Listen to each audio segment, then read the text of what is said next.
Video is how to find balance between work, school, fitness, and relationships.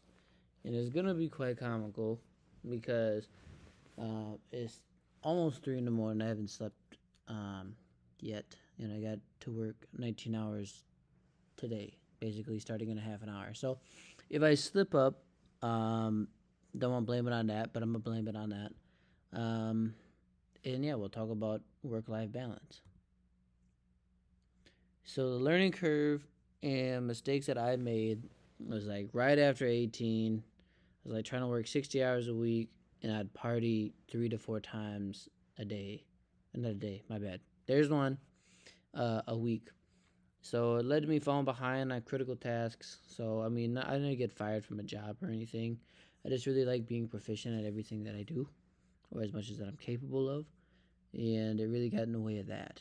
So luckily, I don't know if everybody's like this, but I got this out of my system earlier, which brought me over to this one.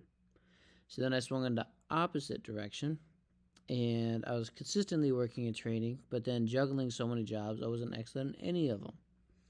So here, I mean, I worked out a good amount.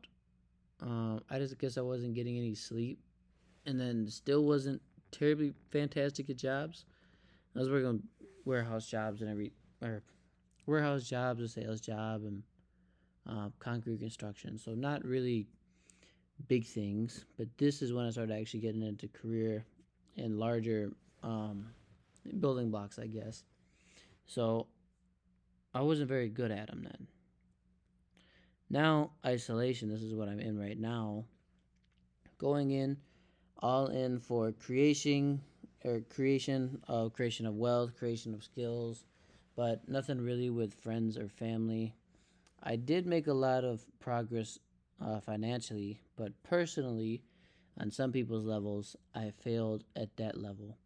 But I mean, sometimes I think it's kind of important to do for a season.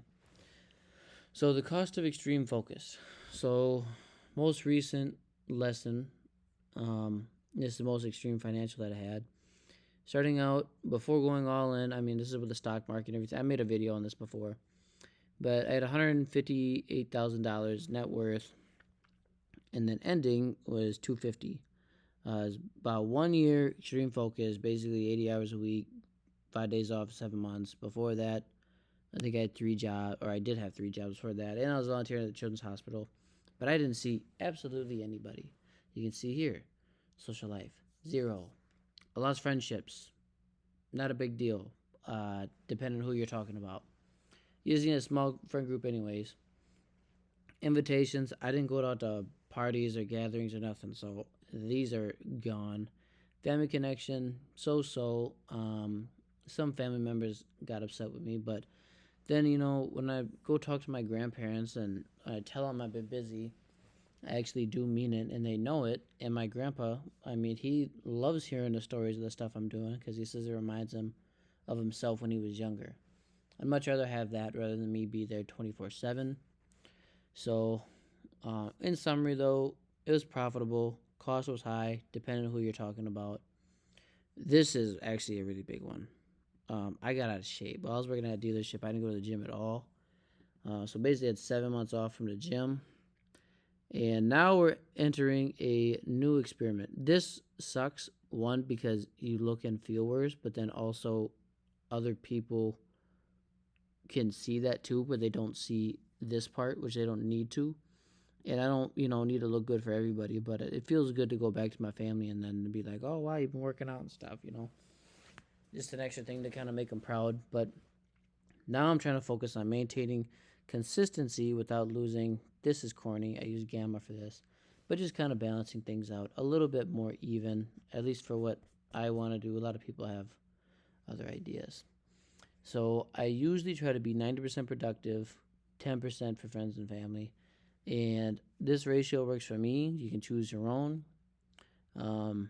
This is at least what I. Ooh, look at that. That's kind of pretty. This is what I like to do. Maybe it's more than 90, depending what what you classify it. But I call home maybe every couple weeks, go back and visit. once every month, month and a half, and then try to just do a whole bunch of work then. And then if there's any free time, hang out with Dave, which I've been doing more often because work has been slow, unfortunately, and go to the gym with him, which is part of that productivity part, that 90%. So, protocol for avoiding burnout. So, if you haven't worked out or worked a lot, Alex Hormozy recommends doing 12 hours a day every day for 30 days and then reevaluating from there for a couple different reasons. But for some people, that might seem like a whole bunch and you might burn out. And I agree with you unless you have a purpose for it. So, for me, when I start burning out, my output is like 90%. That's your magic number. Excuse me. I don't got to be 100% all the time, but if I start working more hours and I'm going at a 50% rate versus, 3/4 of the hours at a 90% rate, this is much better. So once I start getting 90% below efficiency, very subjective, I guess, but that's when I'm like, okay, you gotta do something here. We gotta do some micro resets. Take 1 or 2 nights, a small rest, do some sauna, cold plunge, showers, get a little bit of extra sleep. If it still gets worse than that, you need a full reset. So if you continue to decline, take a full day off. I don't know about immediately, but take a day off. Probably a good idea. And then reevaluate. So this happened. This means it's not sustainable. If you don't have, well, I should have probably prefaced this in the beginning. Having a purpose for your work and like a long-term goal, that helps me out a lot. This can still happen to you, but then reevaluate. So, one, are you getting enough sleep? Are you working out? Are you eating okay food? Do you have some social interaction? Whatever you need.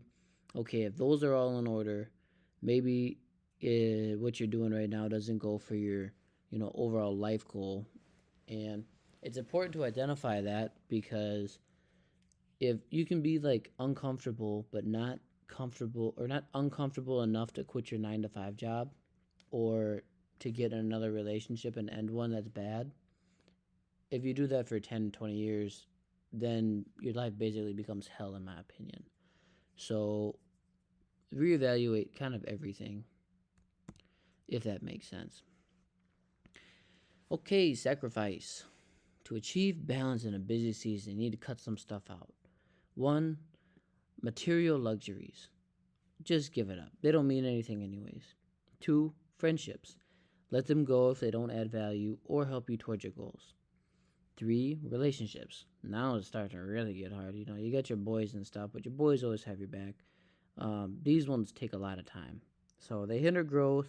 They're really good for you. I've always really liked the idea of marrying a high school sweetheart, having your one girl, but, sometimes it doesn't work out like that. Family, don't abandon your family. Everybody's got family issues, some bigger than others, but family's forever, so don't do that. If this sounds harsh, it's okay. Sometimes you need to do it for a season. Navigating family dynamics. So here it is. You don't get time back with your parents or your grandparents. And, random things happen. People get cancer, people get in car accident, people die. So, and I'm well aware of this. My grandparents are, in their mid-80s. My grandparents rest easier knowing that I'm building something meaningful. They've told me that they're proud of me.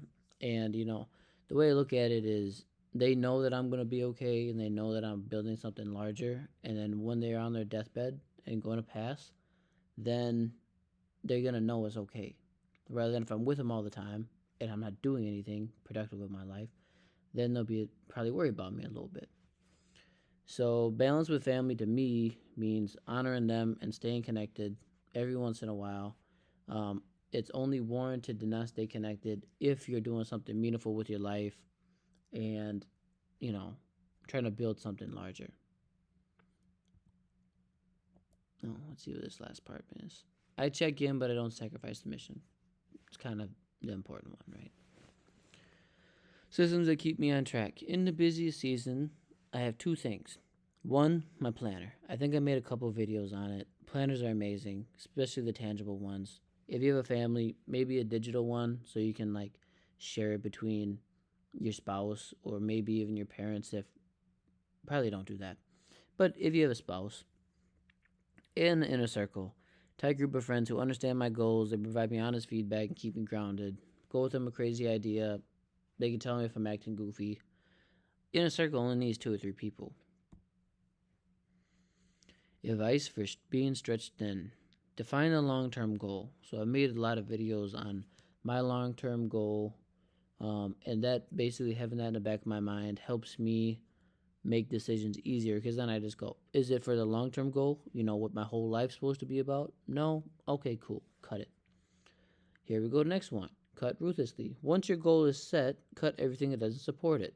And for some of these things, you have to make sacrifices for seasons, including being with friends and basically having a life for a couple years.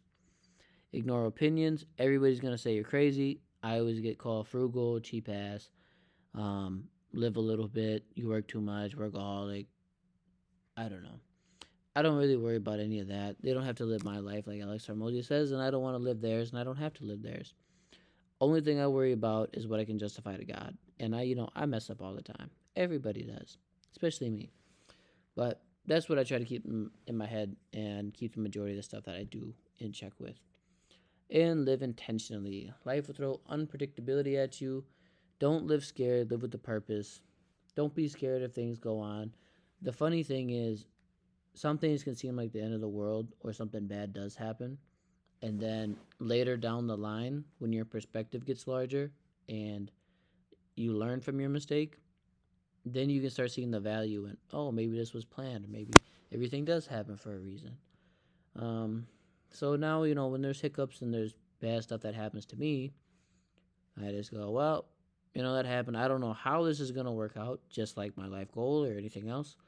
I don't know how this is going to work out, but, I think I'm going to learn and this is going to be useful in the future. So this must have happened for some reason.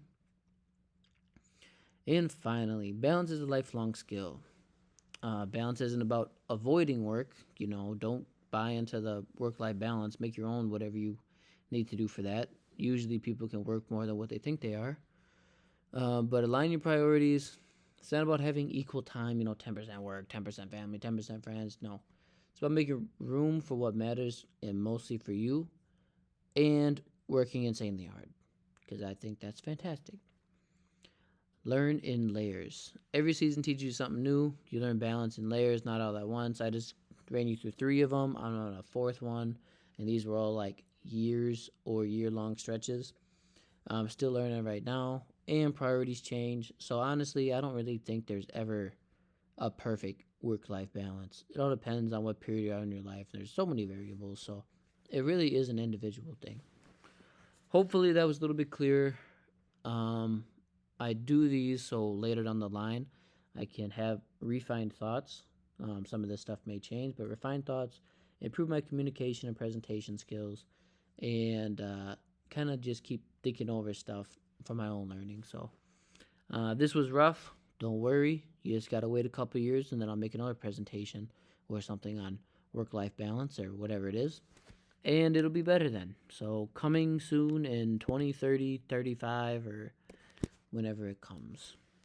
I always mess up this part. All right. Thank you. See you in the next one. Peace.